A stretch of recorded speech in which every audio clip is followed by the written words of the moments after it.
This week covers 3 public battles from Europe and South America, a 4-match international meeting between Italy and Germany, the community question and the ongoing discussion around private servers, competitive play, balance concerns and lower player activity across the week. This is Frontline Report. Let's get into it. Hostile charge active. Disarm it now. Our first battle takes us to Europe on Paradise in rush mode. Coalition opened fast, taking the first 2 objectives and threatening a quick push through the map. The attack stalled at the radio tower, where all regrouped and turned the match into a defensive stand. Notable mentions go to Keegan for strong score impact during the push, and STU for steady defensive work as the hold tightened. Orr held the line through the final sector and secured the win there. We stay in Europe for Clearwater Conquest, where Orr controlled the field for most of the match. Coalition broke from HQ in short bursts and challenged objectives, but never spread the fight wide enough to shift control. Notable mentions go to Dim.Len for Coalition's strongest combat output, and Marcopolo BR for a 0 deathline on the winning side, as Orr maintained pressure across the map. Orr closed the match with 228 tickets left in reserve. Our third battle returns to Clearwater, this time on a South America Conquest server. Orr took control early and never let the match open up, keeping Coalition under pressure across the map. Coalition struggled to hold objectives long enough to change the flow. Notable mentions go to Cool Guy 9s for score impact despite the loss, and MNK's Marcelo for a 0 death contribution on the winning side. Orr finished with 372 tickets remaining in hand. A 4-match meeting between Italy and Germany.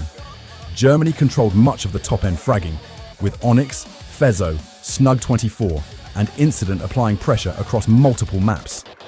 Italy answered with depth from Pandush, Andy Magic, Junores, Sai Cyril and Colt Mark IV, 1911, keeping the series competitive across the scoreboard. Germany held the edge in raw eliminations, while Italy produced balanced all-around performances. Now, let's see the standouts. Here are your spotlight players.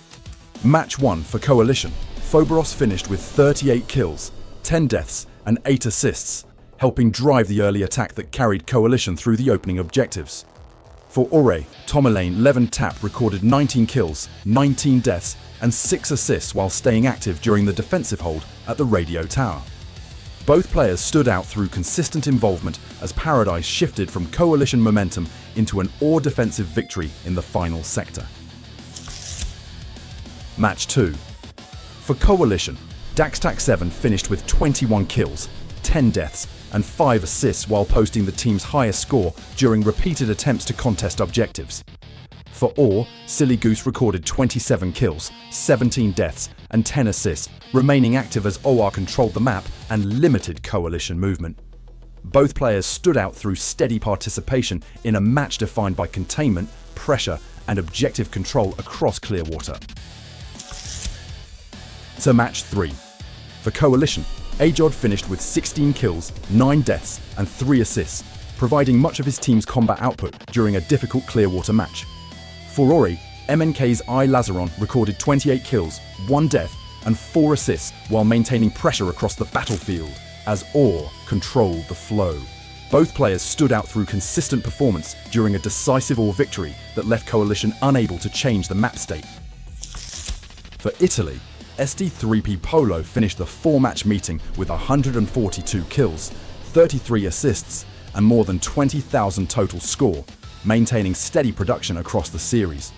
For Germany, That Potato recorded 131 kills and the highest total score of the meeting, combining elimination power with sustained battlefield participation.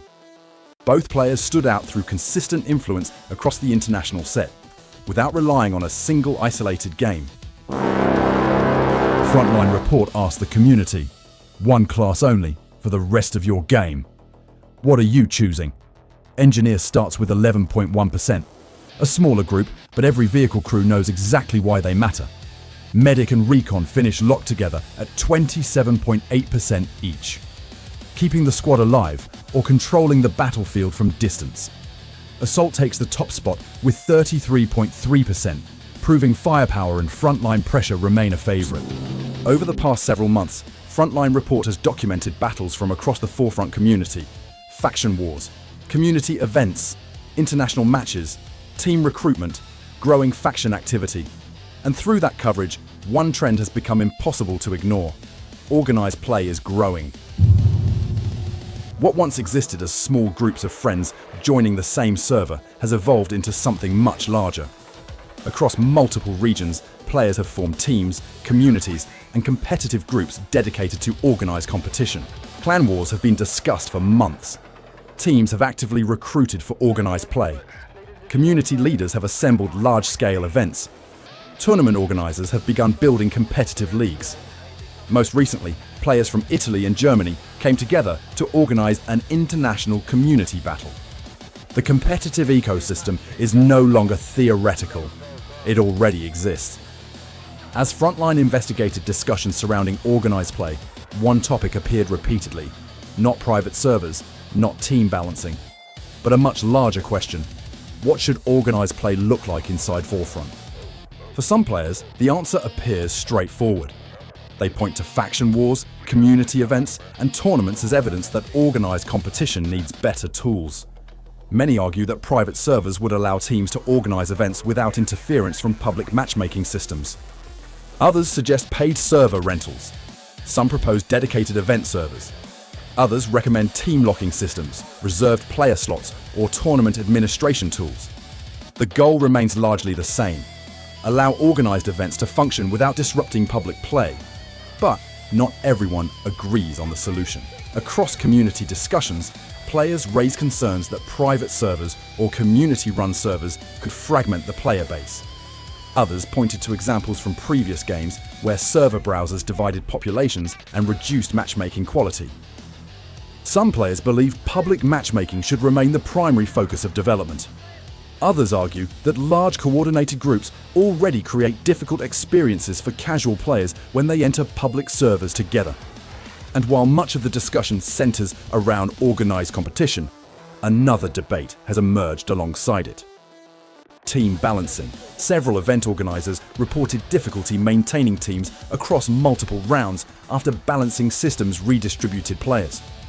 One of the most visible examples came from organizers of the recent Italy versus Germany community event. According to public statements, players successfully assembled teams and launched the event, only to encounter repeated team mixing between rounds. Organizers described the process as disruptive to the structure of the competition. However, balancing itself remains a separate debate. Many players support balancing systems because they help prevent one-sided matches and excessive team stacking.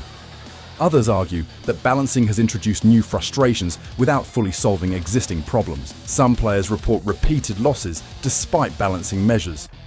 Others claim that individual high-skilled players can still have enough influence to determine match outcomes regardless of team distribution. The result is a community discussion that has expanded far beyond a single feature request. This is no longer simply a conversation about private servers, nor is it solely a discussion about balancing. Instead, the Forefront community appears to be debating something much larger.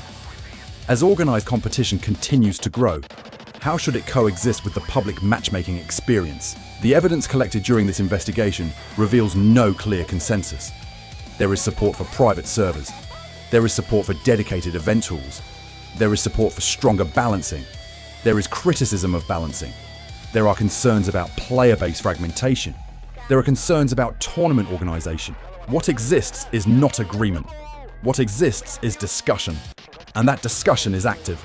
Every week new teams form, new events are organized, new tournaments are announced, new players enter the competitive scene. At the same time, players continue debating how those communities should fit into the broader future of the game. One thing, however, is no longer in question. Organized play is happening. Not in theory. Not someday. Now. The battles are being played. The teams are being formed. The tournaments are being organized. And as that part of the community continues to grow, so too will the conversation surrounding its future. For now, we will watch as it develops. Until then, we will see you on the front line.